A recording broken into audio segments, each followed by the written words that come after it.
This is for you.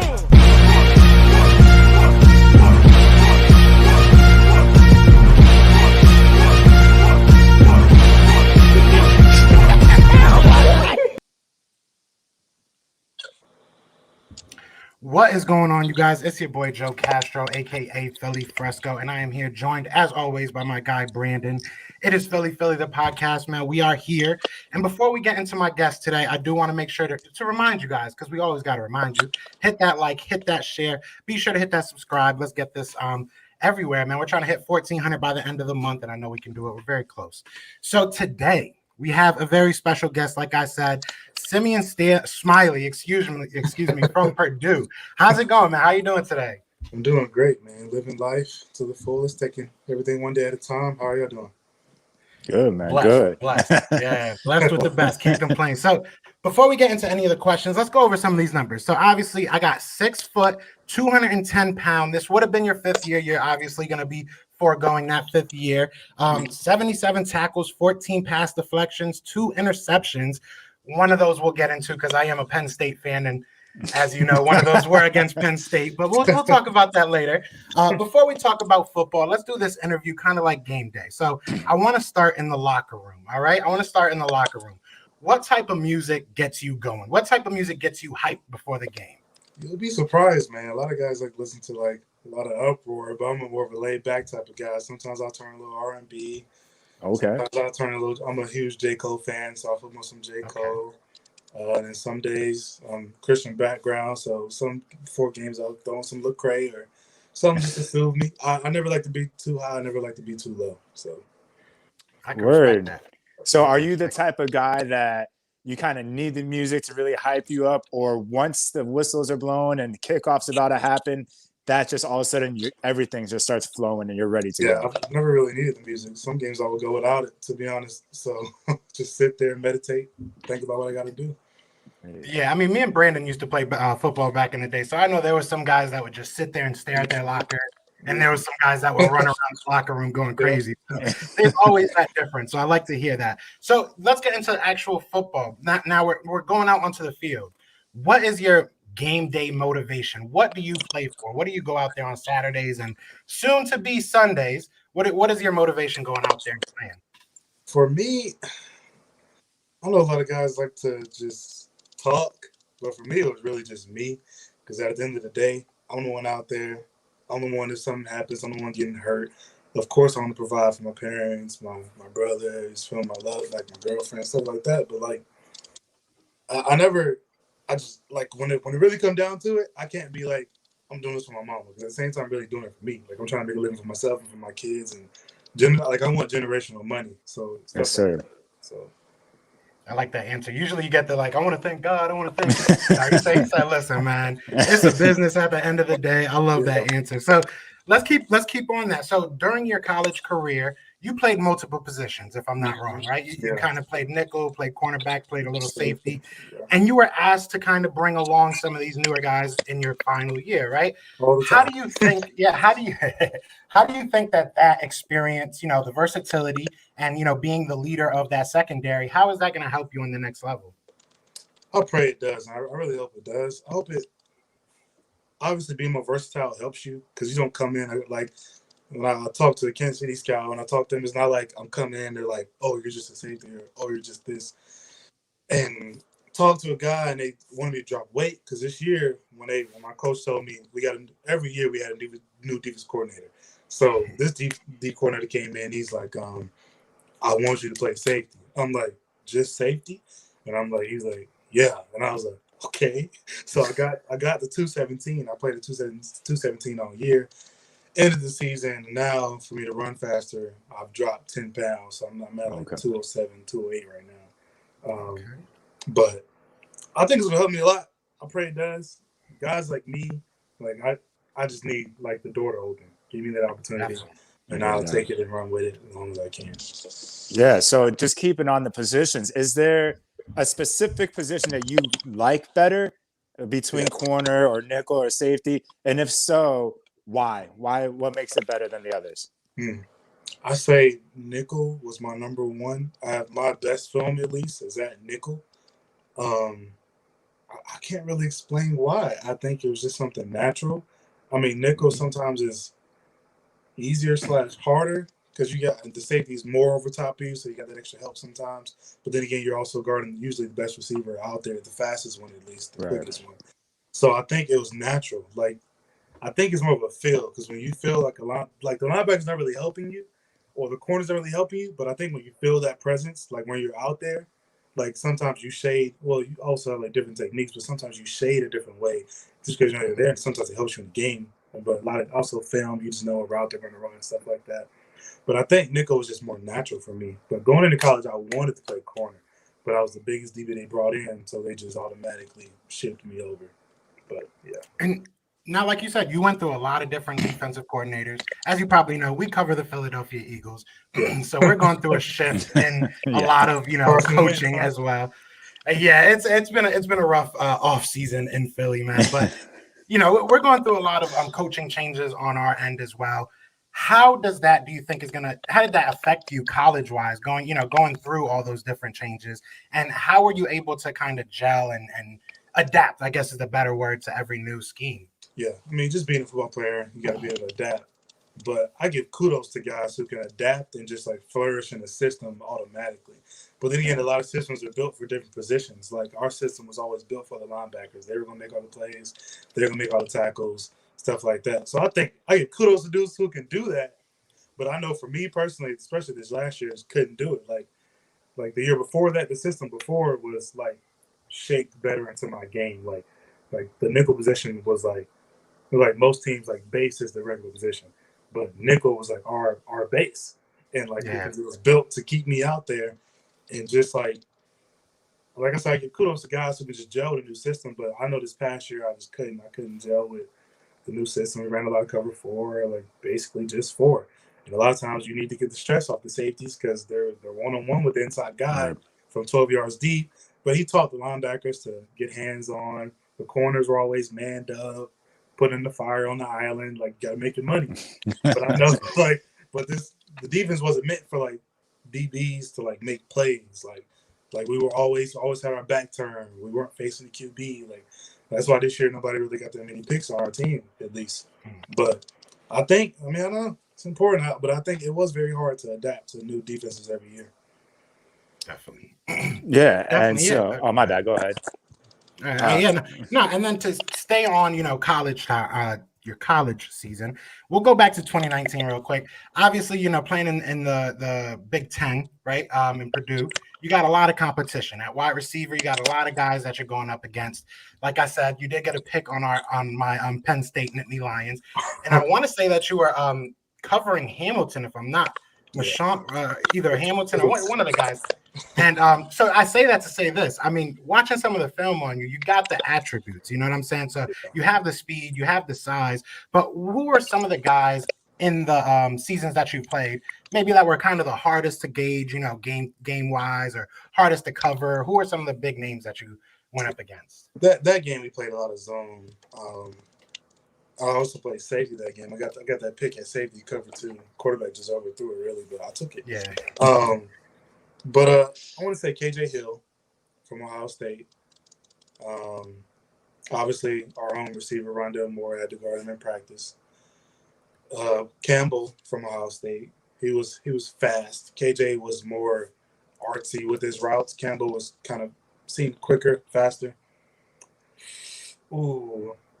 And I know, 17, I had the guy, I guarded Noah Fant. A lot of scouts just go back and look at that film. I made him look like a regular. I made him look like a regular. Against Noah Fant. That was 2017, the year we beat Iowa. And Hawkinson, the other tight end. He's in the league now, too. Guard both of them. I don't know. I can't think of a lot of guys who really stood out. Maybe Tyjon Lindsey, but I think he ended up transferring from Nebraska. Yeah. I almost missed him. Tyler, what's his name? Played at he just won a Super Bowl. The rookie receiver, Tyler Johnson. Yeah. He was the best. His routes. Yeah, he was a dog. It's this thing that they call it running two. What do you call it? 2 stems in one. So he would give you one stem, and it's like running 2 routes, but he's giving you 1 stem. and then he gets into his route, like 2 stems, then he gets into his route. He was really good at that. And you just get impatient mentally, and you'll guess one way, he go the other way. So I'll give him his props. He was probably the best receiver I guarded in college.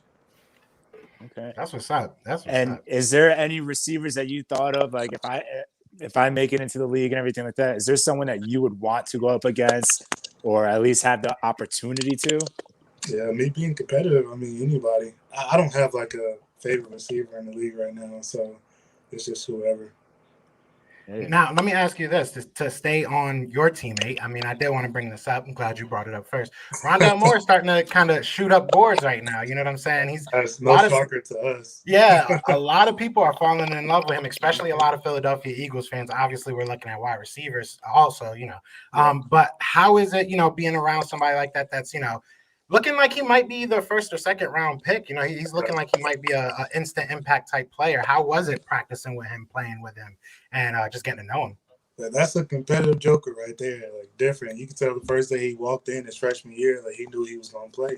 And that's why he came to Purdue. He knew he could play immediately. So I think, but you can ask him. If you called him today, tomorrow, FaceTime today, tomorrow, I was the only guy on the team who could guard him consistently. And I wish practice film could be showed for different people, but he can't. But, I mean, he would win, but he's the guy, though. He is the guy. When he's out there receiver, you can make, if any team wants him to be the guy and let him be the guy, he can be the guy from the inside. I mean, he's quick. He'll shock you, though. That's the thing. Like, when I'm sure his first day at camp, one of the pro 10-year vet DBs gonna try to use the old techniques on him. It's just not gonna work because he's like a Tyreek Hill's unguardable if you try to one-on-one. Right. Rondale may not be 4.2 speed like him, but quickness-wise, he'll sneak up on you and get you. So I think he's definitely the most competitive guy I've ever met. Like he gonna get it. He want his money, and I'm sure he's gonna get it in a few months. So yeah, I mean, I like Rondale, and this to bring it back to you real quick. That's kind of why I say you have the skill set. I was talking to Brandon a little bit earlier. We were going over a little bit of the tape that we were watching, and it's just like, this kid could make it in the league. This kid could be really good. You know what I'm saying? You definitely show the skill set that you need, and like I said, it's not. To hear that you go from Rondale Moore, you just said Rondale Moore, TJ Hawkinson in the same breath. You know what I'm saying? That shows the versatility that you really do have. So I'm sure a lot of people are excited about that. But what do you think, Brandon? Yeah, I mean, even another player named Noah Fant, like these are guys that are doing well, like the 2 tight ends that are doing well in the NFL, and that you were able to get that experience and really play against dudes that have made it to the league, and you have this confidence, which I love right now. They're like, yeah, I was able to D these guys up and do my job and do work. What are some things that you feel like are your best attributes? And on the flip side, what is something that you're working on this offseason prior to the draft? Yeah. My best attribute was obviously most of my film is man-to-man coverage. I know now, I've been working on my trainer now, working on a lot of hip mobility because if I want to still be able to play corner, I haven't actually played corner in a game since 2018. So I know if I want to go to a camp one day and try to play corner, I got to make sure I'm limber enough. I've been taking a Pilates class, trying to get more flexible, working on my core. But really, I've always been knowledgeable of the game. So me understanding defenses, I'm sure it won't be hard. I know I had to put it in the work, but I'm sure it'll be something I just catch on to. I just said I had experience with 3 different defense coordinators, learning new defenses, learning new names, learning new different schemes, how they want you to play it. But something I know that I can't really work on yet, but I kind of can, is like my tackling. I can use a tackle bag, but that's still not a real person. So the tackling, the one thing that the pass defense coordinator did instill in me was just difference between like just not wanting to tackle and having an intent to tackle. Like you see a lot of NFL players in the league, they'll whiff on the tackle and it's like, oh, he just whiffed on purpose, or did he like sometimes they make business decisions. I can respect that. But at the same time, it's like I've been trying to work on it's all mental, like having that intent that you can go in there and make that play. So I know it's something that I've been working on really for the last couple of years. I got better last year. I've always kept up with my tackles, how many I missed, how many this is. And I know the last 3 years it improved every year. So I think it's something I've been going towards, and also working on my hands. Though, like all those PBUs, a lot of them could have been picks. I blame myself for that. but it's okay because I know now if I get the opportunity, I'm gonna make it work. But yeah, other than that, I'm good, man. I'm a natural man-to-man type guy, so I'm gonna Yeah, keep. we're gonna. It's also important, like, to perfect what you're already good at, because that's gonna be my calling card at the end of the day. Yes, sir. Yeah. Definitely, yeah, and like we were talking about this a little bit before we actually went live. Obviously, last year was a totally new thing for a lot of college prospects coming into the NFL, not having necessarily the offseason that they need, not necessarily having the scouting, the same way. This year, it's obviously bleeding into this year a little bit as well. Can you kind of give us a little bit of a inside track on how it's working this year, like how you're talking to scouts, how people are getting, a hold of you and your tape? Yeah, my cousin, my dad's first cousin, I think my second and third cousin, he played for the New England Patriots for 12 years. He called me right after because he had some connections, went through all of that, and you just got guys watching. It's almost you just got people watching. It's just kind of who you got to put it in there somewhere. You got to get those plugs in there. Everything's Definitely. I hear you on that, man. Go ahead, So Brandon. yeah. I was just kind of wondering. I know we kind of talked about the corner, nickel, and safety. Were there any NFL players that you looked up to that you want to emulate your game from, or just kind of watch film on just to gain motivation or anything? Who would watch film? I think everybody can say they used to watch the Honey Badger before games. It's classic LSU highlight tape. I haven't seen a DB play like that in college yet. But yeah, he was different. We would all, I know for me, especially in high school, for games, we would turn it on and just the same, what was it? Jay-Z and Kanye West song, I think, over the background. Probably got like 10 minutes now. But we always watched that video. But the player I always looked up to was Richard Sherman. He's obviously still playing. I'm obviously not 6'3", but I always knew if I would have kept growing, that's why I wanted to mimic my game. Like, wasn't the fastest guy, but very technique sound and a great zone coverage guy. So, yeah. That's not a bad guy to mold your game after. Facts. Now, like we said before, me and Brandon used to play, obviously not at a high level, but there's always different type of personalities in the locker room, right? Like you got your jokers, you got your way too intense guys, you got your whatever. What type of guy are you in the locker room? What can an NFL team expect if they have Smiley in the locker room? I feel like you get the full around. Probably most of my teammates would say I was very serious most days. But I mean, I'm not just one-sided. So we would have those days when we're all joking around, wrestling around the locker room. But I mean, if you get me, you're getting a locker room guy. Every year that I played, I made decisions for the team. Probably hurt me with recruiting-wise for the NFL.